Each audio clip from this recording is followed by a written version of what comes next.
দেখতে চাইলে আপনারা এই গুলমার্গে বেড়াতে আসুন এবং উইন্টারে বেড়াতে আসুন।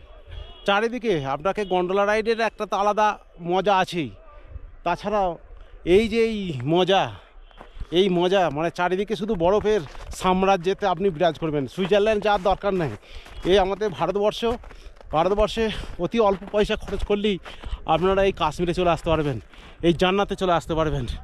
মানে কি সুন্দর জায়গাটা দেখুন, এই জায়গাটা দেখুন, মানে মন ভরে যাবে, আপনাদেরকে মন প্রাণ ভরে যাবে। কতটা দেখাতে পাচ্ছি জানি না, মানে দারুণ লাগছে, দারুণ, মানে পাগল করা সৌন্দর্য। যেদিকে তাকাই শুধু সাদা বরফ আর বরফ।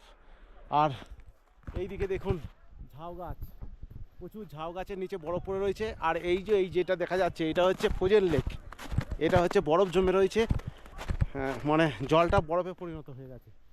এই ফ্রোজেন লেক, এটা আমি দেখাচ্ছি চারিদিকটা কত সুন্দর জায়গাটা দেখুন। ওই দিক থেকে আমরা এলাম, অনেক দূর থেকে এলাম, এইখানটা একদম পুরো চারিদিকে বরফের চাদরে ঢেকে গেছে, কোনো জায়গায় ফাঁকা নাই, একদম ঢাকা বরফাবৃত পাহাড় তৈরি হয়েছে। এইটা কি সুন্দর জায়গাটা দেখুন, মানে মন প্রাণ ভরে যাবে আপনাদের।